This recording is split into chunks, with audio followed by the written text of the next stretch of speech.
De tudo ao meu amor serei atento, antes e com tal zelo e sempre e tanto, que mesmo em face do maior encanto, dele se encante mais meu pensamento. Quero vivê-lo em cada vão momento, e em seu louvor hei de espalhar meu canto, e rir meu riso, e derramar meu pranto, ao seu pesar ou seu contentamento.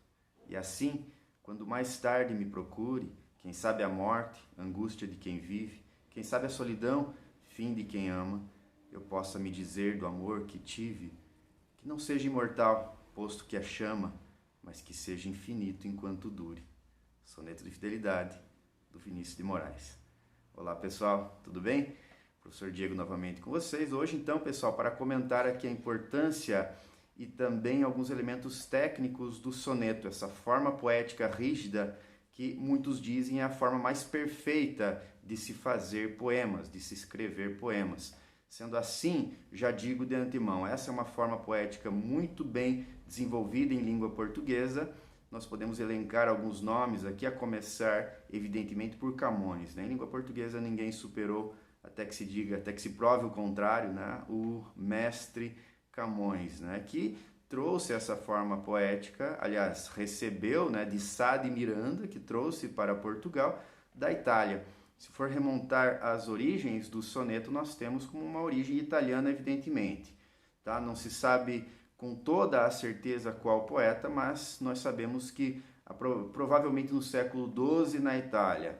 O primeiro grande escritor italiano que utilizou a forma poética soneto foi o Dante, mas quem popularizou Europa afora e por extensão no mundo foi Petrarca, que durante muito tempo, inclusive, foi considerado o pai do soneto, mas na verdade foi o grande divulgador. Sá de Miranda traz para Portugal, Camões desenvolve de modo magnífico, né? Nós temos em Camões pelo menos aí confirmadas, né, umas 200 aproximadamente de sonetos magníficos, em geral com um tom muito pessimista, mas no todo, de uma maneira geral, muito filosóficos os sonetos. Aliás, esta é uma chave importante para se compreender o soneto.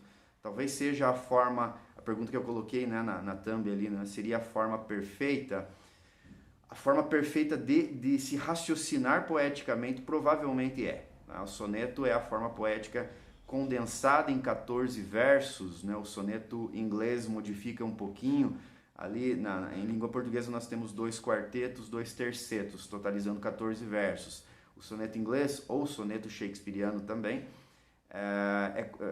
tem já uma estrutura um pouquinho diferente, né? São 3 quartetos e um dístico, totalizando da mesma forma os 14 versos, que são o padrão. Né? O último verso é conhecido como chave de ouro, porque de alguma forma engloba, sintetiza, resume todo o raciocínio que é desenvolvido anteriormente. Aliás, a palavra raciocínio é importantíssima para se compreender o soneto. Há quem considere, inclusive, como um desdobramento do silogismo aristotélico. Interessante, né? Perceber que esta forma poética, que normalmente tem 10 sílabas poéticas, né? São decassílabos, mas também há muitos sonetos registrados com 12 sílabas poéticas. Nós temos um caso específico do Martins Fontes, que é o soneto monossilábico, né, que não precisa nem comentar, né, dispensa apresentações, mas é um caso experimental de soneto. Normalmente nós temos ali 10 ou 12 sílabas poéticas que, no seu cômputo geral, fazem, né, estes versos um desenvolvimento de um raciocínio com uma premissa maior, uma premissa menor e uma conclusão, seguindo bem os ditames, né, do silogismo aristotélico. Dessa forma, gostaria de agora apresentar para vocês uma breve análise de um soneto muito famoso do próprio Camões, tendo em vista estas definições que apresentei nessa primeira parte do vídeo, um vídeo breve, evidentemente, e que mereceria maiores desenvolvimentos, mas num vídeo aqui para o YouTube, creio que seja o suficiente. Fiquem agora, então, com Camões, trazendo Platão e Aristóteles, tudo isso condensado aí em 14 versos. Espero que vocês gostem. Já foi dito aqui em outro vídeo nesse canal que os seres humanos ou nascem platônicos ou aristotélicos. No caso desse soneto de Camões, parece que há uma tentativa de unir esses dois mestres da filosofia, transforma-se o amador na coisa amada, por virtude do muito imaginar. Não tenho logo mais que desejar, pois em mim tenho a parte desejada. Se nela está a minha alma transformada, que mais deseja o corpo de alcançar? Em si somente pode descansar, pois consigo tal alma está liada. Mas esta linda e pura semideia, que como o acidente em seu sujeito, assim com a alma minha se conforma, está no pensamento como ideia, e o vivo e puro amor de que sou feito, como matéria simples, busca a forma. Percebe-se uma influência direta aqui de um verso de Petrarca, l'amante nell'amato se transforma. Ou seja, e aí nós vemos que cada estrofe comporta uma noção, um raciocínio.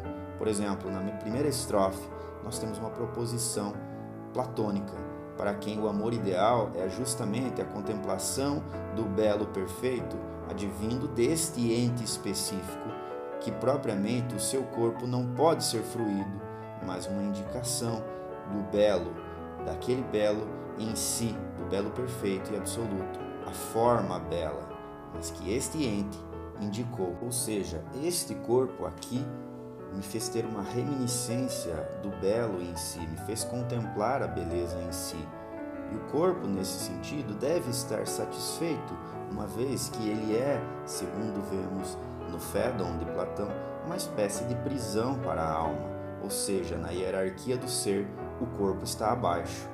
E é isso, mais ou menos, que é tratado também na segunda estrofe, em que nós vemos basicamente essa noção do corpo físico que deve se subordinar à alma, justamente porque o princípio do ser é a alma e não as paixões do corpo, como vemos ilustrado justamente neste próximo tópico, em que acalmar as paixões do corpo são uma necessidade, pois elas são inferiores às da alma. E aí vemos na terceira estrofe, no primeiro terceto, o seguinte tópico: o ente belo, aqui é semideia, que o conduziu à fruição da beleza em si, essa semideia, essa semideusa, que faz com que ele se transforme e se conforme. Vemos a noção aristotélica aqui de acidente que se une à substância, ou seja, o ser que ama se juntando ao objeto amado. E já na última estrofe, finalizando esse belíssimo soneto, nós vemos então uma total renúncia à própria identidade, à própria personalidade do eu lírico em função desta conformidade ao ente amado, essa transformação. Ou seja, e aí encontramos para Aristóteles a definição de matéria, que é a indeterminação essencial sem a forma, que enquadra e dá singularidade ao ser. Ou seja, nós temos uma total absorção do eu lírico aqui no ente, no objeto amado. Esse é um modo, então, filosófico, unindo Platão e Aristóteles, de se juntar definitivamente na ideia quem ama e quem é amado. Espero que vocês tenham gostado do vídeo. Um abraço.